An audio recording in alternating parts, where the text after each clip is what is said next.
ছোট মেয়েটা থাকে ভরফলে বিয়ে দিয়েছে, বড় মেয়েটা ঢাকায় বিয়ে করেছে, ছেলেরা মধুপুর বিয়ে করেছে, ঢাকায় বৌমার ছেলেটা ঢাকায় চাকরি করে। নাচ দুটো। দৈনিক ইনকাম হয় কত টাকা আপনার? আমাদের মানে সিজনে দাম মোটা কমা হয়, 400 টাকা, 450, 500।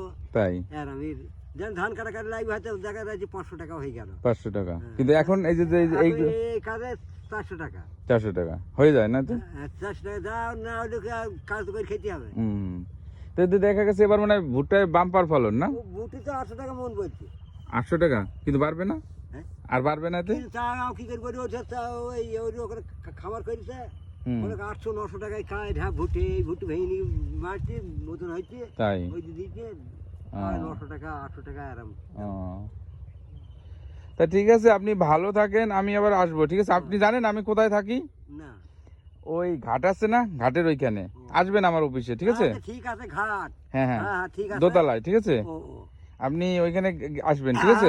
গিজা যাইতে প্রতিদিন গিজা যাই আমি সন্ধ্যেবেলায়। হ্যাঁ ওইখানে না, ওইটা হচ্ছে দিয়া ওই যে বাবুল মেম্বার আছে না, ওই রাস্তার মাথায়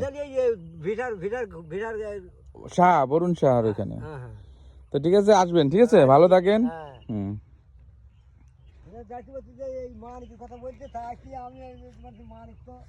মানিক হচ্ছে দিয়া ওই যে এটার ওই সোনালির ভাই।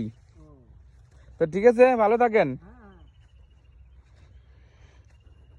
হ্যাঁ বন্ধুরা, এই রোদের ভিতরে আপনারা দেখতেছেন এখানে তো প্রচণ্ড রোদ, এই রোদের ভিতরেও কৃষকেরা কাজ করতেছে। এবং আমি দুজন কৃষকের সাথে কথা বললাম যে তারা কয়টার সময় আসে এবং কয়টার সময় যায় এবং তাদের মজুরি কত। তাদের জীবন অনেক কষ্টের, এইটা করে তারা যে ইনকাম করে সেই ইনকাম দিয়ে তাদের পরিবারকে তারা চালায়। এটা খুব কষ্টের একটা কাজ। আমরা হয়তো যারা শহরে বসবাস করি আমরা হয়তো এটা উপলব্ধি করতে পারবো না, কারণ আমরা যখন মার্কেটে যাই এই সমস্ত ফসল সবজি আমরা কিনে খাই, কিন্তু আমরা এই কৃষকের কষ্টের কথা আমরা বুঝতে পারবো না। অবশ্যই আমরা তাদের জন্য দোয়া করব, তারা যেন এরকম আরও প্রচুর শস্য উৎপাদন করতে পারে এবং বাংলাদেশকে তার শস্যে পরিপূর্ণ থাকতে পারে এবং কৃষকরা যেন তাদের যে মজুরি, সঠিক মজুরি যেন তারা পায়, আমরা সেই দোয়া করি। দর্শকবৃন্দ, আপনারা যারা আছেন আপনারা দেখতে পাচ্ছেন এখানে কলা বাগান আছে,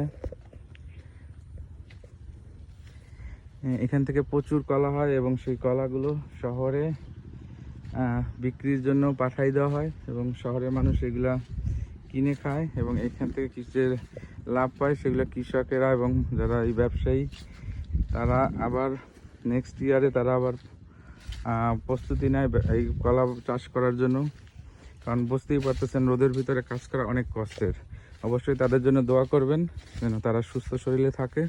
সবাই ভালো থাকবেন।